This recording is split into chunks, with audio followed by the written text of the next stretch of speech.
Hello বন্ধুরা, welcome to Suparna's yummy kitchen. আজকে আমি তোমাদের বানিয়ে দেখাবো মাখা বেলা ছাড়াই আলুর পরোটা।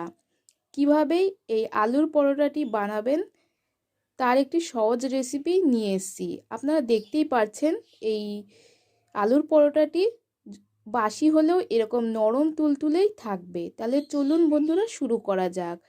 প্রথমে এখানে গ্যাসে একটি সসপ্যানে জল গরম করে নিয়েছি। এবার তাতে দুটি আলু ছোট ছোট করে কেটে নিয়ে সেদ্ধ করে নেব। এভাবে ছোট ছোট করে কেটে নিলে তাড়াতাড়ি আলুটি সেদ্ধ হয়ে যায়।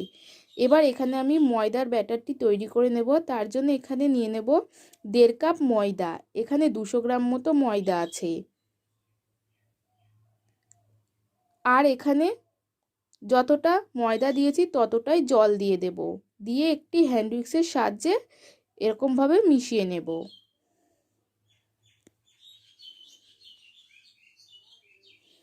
দেখুন বন্ধুরা, ভালো করে মিশিয়ে নিয়েছি। ব্যাটারটি ঠিক এরকম পাতলাই তৈরি করতে হবে। এবার এটি ঢাকা দিয়ে 10 মিনিটের জন্য রেখে দেব। আর এখানে বন্ধুরা দেখুন আলুটা সেদ্ধ করাও হয়ে গেছে। আমি এখানে নিয়ে নিয়েছি। এবার একটি গ্রেটারের সাহায্যে আলুগুলি গ্রেট করে নেব। আপনারা চাইলে এখানে ম্যাশও করে নিতে পারেন আলু, কোনো সমস্যা নেই। দেখুন বন্ধুরা, এখানে আমি সমস্ত আলুগুলি গ্রেট করে নিয়েছি। এখানে ব্যাটারটিও 10 মিনিট রাখা হয়ে গেছে। আমি আবারও কিছুক্ষণ হ্যান্ড উইক্সের সাহায্যে একটু ফেটিয়ে নিলাম। নেওয়ার পর এখানে গ্রেট করা আলুগুলি দিয়ে দিতে হবে। আর দিতে হবে এখানে কুচনো আদা। এখানে আমি 1 চা চামচ মতো আদা নিয়েছি। আর দিয়ে দেবো একটা বড় সাইজের পেঁয়াজ কুচি, স্বাদ অনুযায়ী লবণ দেব, 1 চা চামচের হাফ চামচ হলুদ গুঁড়ো, আর দেব জিরে গুঁড়ো দেব, আর দিলাম হাফ চা চামচ ধনে গুঁড়ো। আর এখানে একটু ঝাল করার জন্য দিয়ে দিলাম লঙ্কার গুঁড়ো হাফ চা চামচ। এবার এই সমস্ত উপকরণগুলি ভালো করে মিশিয়ে নিতে হবে। দেখুন বন্ধুরা, ভালো করে সমস্ত উপকরণগুলি মেশানো হয়ে গেছে। এবার আমি আরও একটু স্পাইসি করার জন্য এখানে একটা কুচনো লঙ্কা দিয়ে দিলাম, আর দিয়ে দিচ্ছি ধনেপাতা কুচি।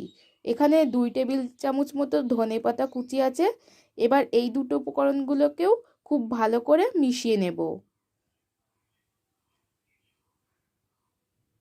দেখুন বন্ধুরা, খুব ভালো করে মেশানো হয়ে গেছে। এবার আলুর পরোটাগুলি ভেজে নেব। তার জন্য এখানে একটি গ্যাসে ফ্রাই প্যান বসিয়ে দিয়েছি। এবার ফ্রাই প্যানে কিছুটা অয়েল ব্রাশ করে নিয়েছি। এবার পর্যাপ্ত পরিমাণে ব্যাটার দিয়ে চারিদিকে ছড়িয়ে নেব। দেখুন বন্ধুরা, চারিদিকে ছড়িয়ে নিয়েছি। এবার 2 মিনিট মতো রেখে দিয়ে উল্টে দিতে হবে। এভাবেই আমি ভেজে নিয়েছি আলুর পরোটাগুলি। দেখুন কতটা সুন্দর হয়েছে। এবার আমি আলুর পরোটাটি তুলে নিচ্ছি। এভাবে আমি আরও একটি আপনাদের বানিয়ে দেখাচ্ছি। ঠিক সেই আগের পদ্ধতিতে প্রথমে ব্রাশ করে নিয়ে তারপরে পর্যাপ্ত পরিমাণে ব্যাটার দিয়ে চারিদিকে ছড়িয়ে 2 মিনিট ভেজে নিতে হবে এক পাশ।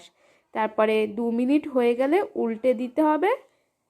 উল্টে দেওয়ার পর কিছুক্ষণ ভাজার পর তুলে নিতে হবে।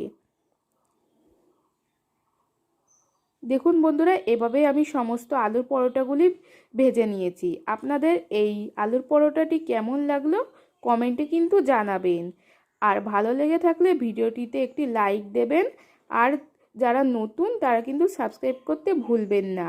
আমার নিত্য নতুন ভিডিও সবার প্রথমে পাওয়ার জন্য নোটিফিকেশানটি প্রেস করে রাখবেন। তাহলে বন্ধুরা দেখুন কতটি নরম তুলতুলে হয়েছে, আপনারা কিন্তু দেখতেই পারছেন। তাহলে বন্ধুরা ভালো থাকবেন, সুস্থ থাকবেন, দেখা হবে পরের ভিডিওতে।